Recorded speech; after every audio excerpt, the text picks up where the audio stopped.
मैं स्वयं तो भगवान राम की पावन धरा अयोध्या की धरती से आया हूं, बाबा विश्वनाथ की पावन धरा से आया हूं।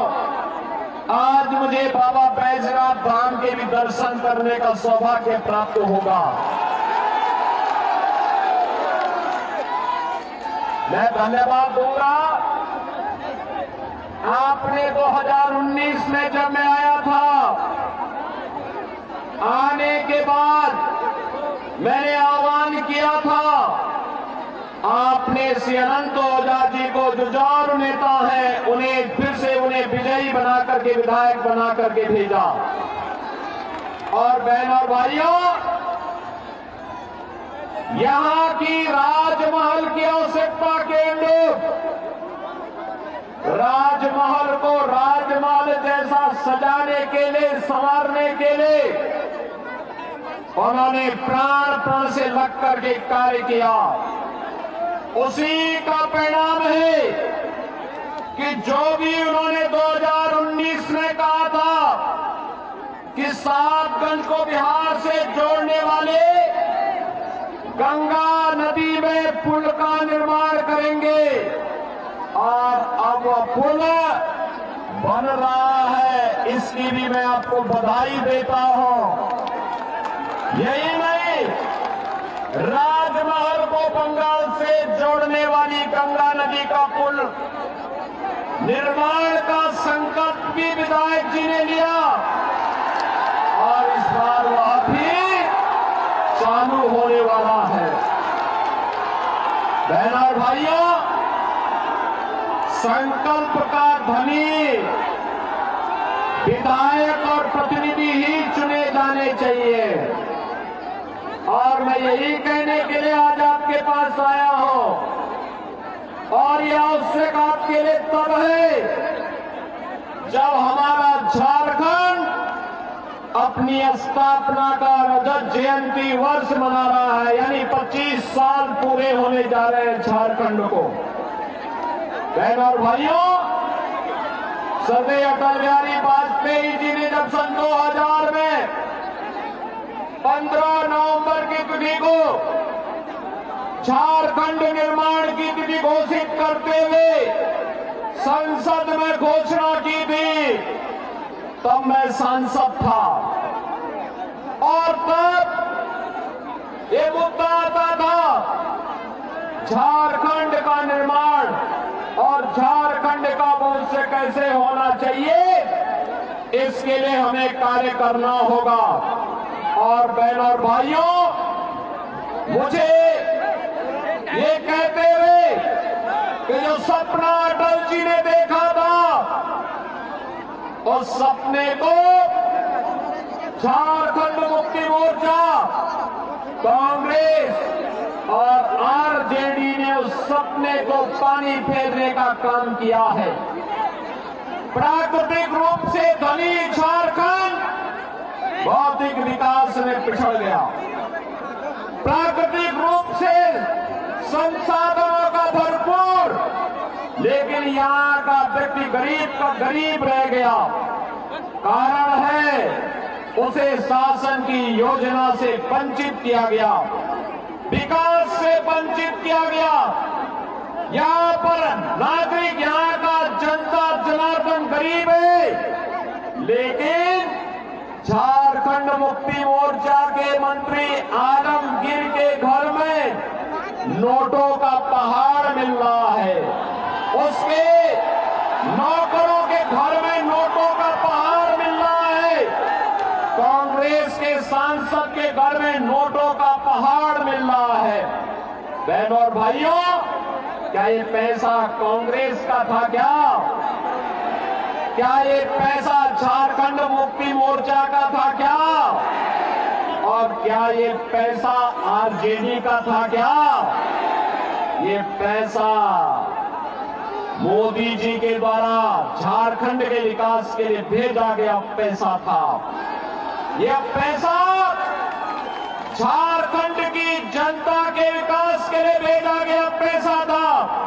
जिस पर झारखंड मुक्ति मोर्चा और कांग्रेस के नेताओं ने डकैती डालने का काम किया है। और इसीलिए झारखंड में भारतीय जनता पार्टी की डबल इंजन सरकार आवश्यक है। यही आह्वान करने के लिए आज मैं आपके पास आया हूं, आपसे कहने के लिए। बहनों और भाइयों, मुझे बताया गया कि राजमहल, साहबगंज और उसके आसपास के क्षेत्र को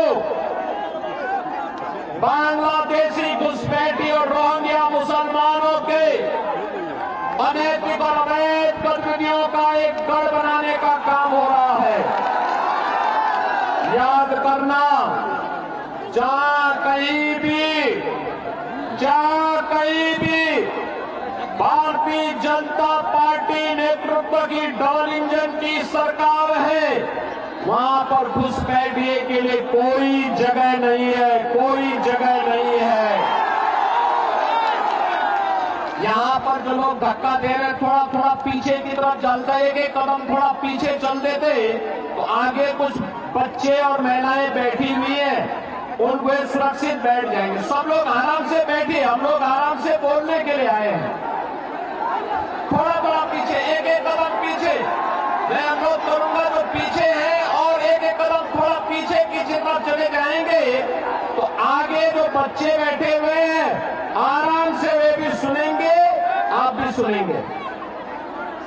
बहनों और भाइयों, मैं तो आपसे कहने के लिए आया हूं, एक ही बात कहने के लिए आया हूं, और बात कहने के लिए आया हूं। जैसे यूपी के अंदर, उत्तर प्रदेश के अंदर डबल इंजन की सरकार है, और डबल इंजन की सरकार होने के कारण उत्तर प्रदेश में न घुसपैठिए हैं, न कोई गौ हत्या करने का दुस्साहस कर सकता है, न कोई किसी बेटी के साथ बेटी की इज्जत पर हाथ डालने का दुस्साहस कर सकता है। और अगर किसी ने घुसपैठ की, किसी ने बेटी की इज्जत में हाथ डालने का कार्य किया, किसी ने गौ हत्या किया, तो मान करके चलिए कि यमराज के घर के लिए उसका टिकट पक्का। यह काम केवल भाजपा करेगी, यह काम भाजपा गठबंधन ही कर सकता है, यह काम झारखंड मुक्ति मोर्चा और कांग्रेस नहीं कर सकती है। और इसीलिए मैं कहने के लिए आया हूं, बहनों और भाइयों, मोदी जी ने तो एक बात आपसे कही, और वह कही उन्होंने कि झारखंड में जैसे ही 23 नवंबर को अब तक जो रिजल्ट आएगा, पहले चरण का चुनाव संपन्न हो गया है। पहले चरण का चुनाव 43 सीटों पे संपन्न हो चुका है, और बाकी 38 सीटों पर 20 नवंबर को चुनाव होने जा रहे हैं। बहनों और भाइयों, अब तक के रुझान बताते हैं, अब तक के रुझान बताते हैं कि भारतीय जनता पार्टी के नेतृत्व में एनडीए यहां पर 2/3 से अधिक सीटों पर विजयी बनकर के पूर्ण बहुमत की सरकार बनाने जा रही है।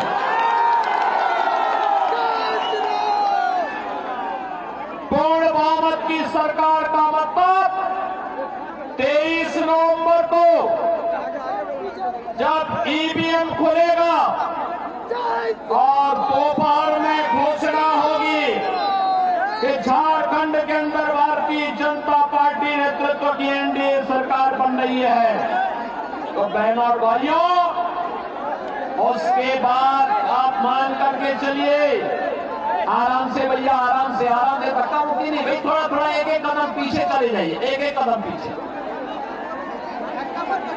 मैं जानता हूं आप में उत्साह है, लेकिन चुनाव पर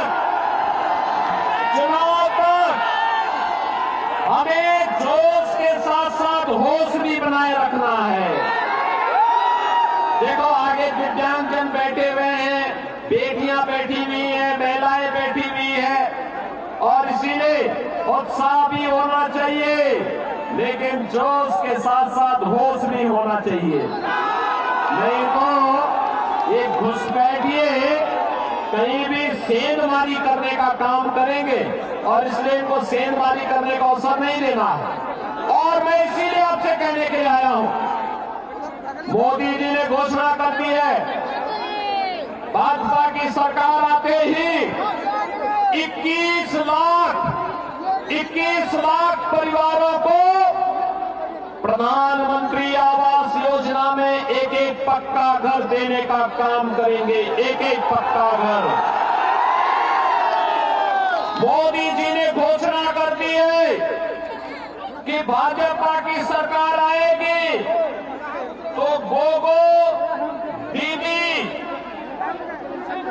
योजना के अंतर्गत हर महिला के खाते में हर महीने 2100 रुपये देंगे। 2100 रुपया हर महीना उपलब्ध करवाएंगे। और यह भी घोषणा की है, जितने नौजवान स्नातक किए होंगे, प्रास्नातक किए होंगे, यानी ग्रेजुएट और पोस्ट ग्रेजुएट किए होंगे, प्रत्येक नौजवान को 2000 रुपये हर महीने उपलब्ध करवाने का बेरोजगारी भत्ता उपलब्ध करवाएंगे। पीएम इंटर्नशिप स्कीम में 5000 रुपये महीना देंगे। और यही नहीं, यह भी कहा गया है, यह भी भारतीय जनता पार्टी का संकल्प है कि बहनों और भाइयों, ये जितने भी घुसपैठिए हैं, इन घुसपैठियों को जैसे ही सरकार बनेगी, एक तरफ इन घुसपैठियों को लात मार करके बाहर करने का काम करेंगे और दूसरी तरफ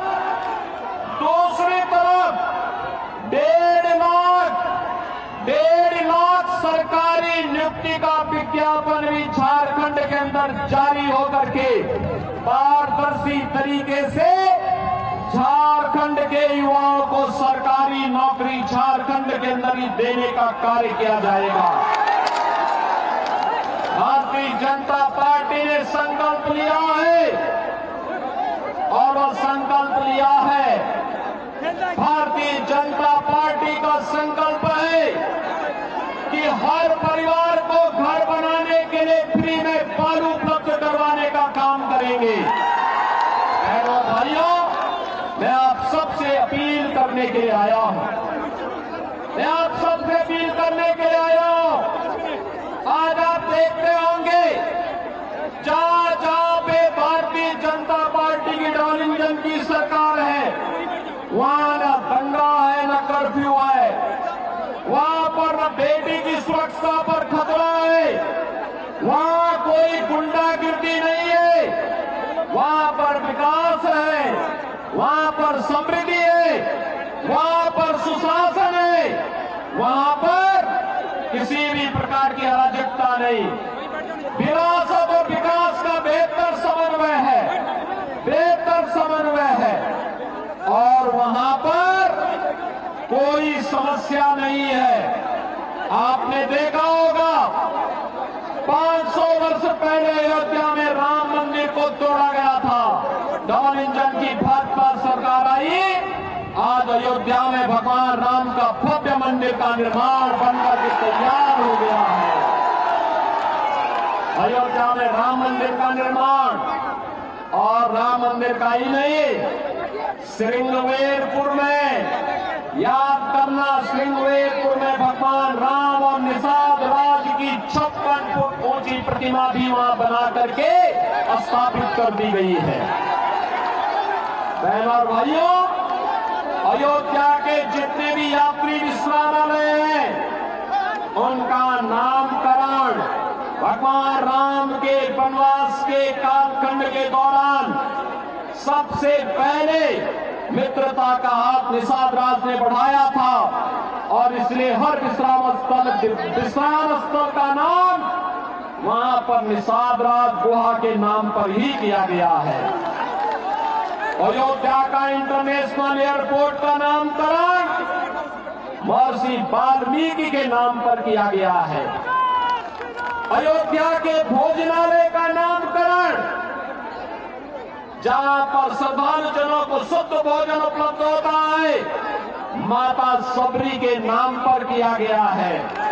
और इसलिए बहनों और भाइयों, मैं आपसे कहने के लिए आया हूं, भारतीय जनता पार्टी नेतृत्व की ये सरकारें सुरक्षा के लिए, सुशासन के लिए, समृद्धि के लिए कार्य कर रही है। देश तब गुलाम हुआ था जब हिंदू बटा था। और भाइयों, अब बटना नहीं है, बटे थे तो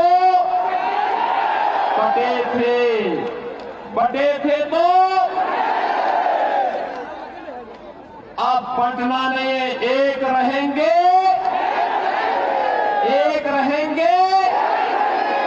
सेफ रहेंगे, एक रहेंगे, सेफ रहेंगे, न बटेंगे न कटेंगे, एक रहेंगे, सेफ रहेंगे। इस संकल्प के साथ हमें कार्य करना है और यही आह्वान करने के लिए आज मैं आपके पास आया हूं। बहनों और भाइयों, मैं आपसे कहना चाहता हूं, अयोध्या में अगर हिंदू बटा नहीं होता, 500 वर्ष पहले जाति के नाम पर बटा नहीं होता, तो अयोध्या में अपमान नहीं झेलना होता। अगर हिंदू बटा नहीं होता तो काशी में अपमान नहीं झेलना होता। हिंदू बटा नहीं होता तो मथुरा में अपमान झेलना नहीं होता। हम जब बटे थे तो अपमान झेलना पड़ा था। और इसीलिए मैं आपका आह्वान करने के लिए आया हूं कि बहनों और भाइयों, बटना नहीं है। जाति के नाम पर बांटने वाले नेता समाज के दुश्मन है, देश के दुश्मन है। इनसे सावधान रहना है और सावधान रह करके एक भारत श्रेष्ठ भारत की परिकल्पना को साकार बनाने के प्रधानमंत्री मोदी जी के यहाँ आह्वान को आगे बढ़ाना है। विकसित भारत की परिकल्पना को आगे बढ़ाना है और विकसित भारत की इस परिकल्पना को आगे बढ़ाने के लिए आज मैं आपके बीच आया हूं आपसे कहने के लिए। भारतीय जनता पार्टी गठबंधन ने राजमहल विधानसभा सीट पर श्री अनंत कुमार ओझा जी को अपना प्रत्याशी बना करके उतारा है। अनंत ओझा जी को अपने चुनाव जिता करके भेजेंगे। जा रही है वहां तक दोनों हाथ ला करके थोड़ा बताइए। जहां तक मेरी आवाज जा रही है दोनों हाथ ला करके बोलिए। सभी लोग सहमत है ना? सभी लोग सहमत है ना? तो पक्का मान करके चलिए कि जो घुसपैठियों के रहनुमा यहाँ पर झारखंड मुक्ति मोर्चा के चुनाव चिन्ह से चुनाव लड़ने के लिए आकर के आपको गुमराह करने का काम करेगा ना, आप याद करना 23 नवंबर के बाद इन सब की छुट्टी होगी।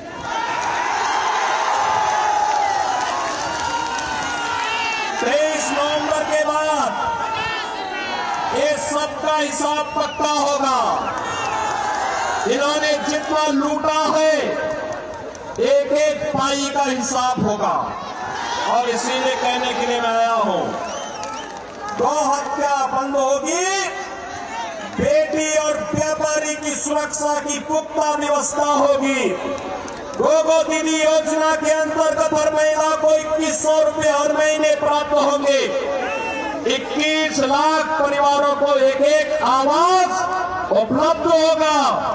और यही नहीं, हर नौजवान को 2000 रुपए महीने का बेरोजगारी भत्ता भी उपलब्ध करवाने का काम भारतीय जनता पार्टी की एनडीए सरकार कराएगी। सभी लोग सहमत हैं? अनंत ओझा जी को भारी बहुमत से विजयी बना के भेजेंगे। तो फिर मेरे साथ बोलेंगे दोनों हाथ पकड़ करके भारत माता की, भारत माता की, भारत माता की जय श्री राम, जय जय श्री राम। नमः पार्वती पते हर हर।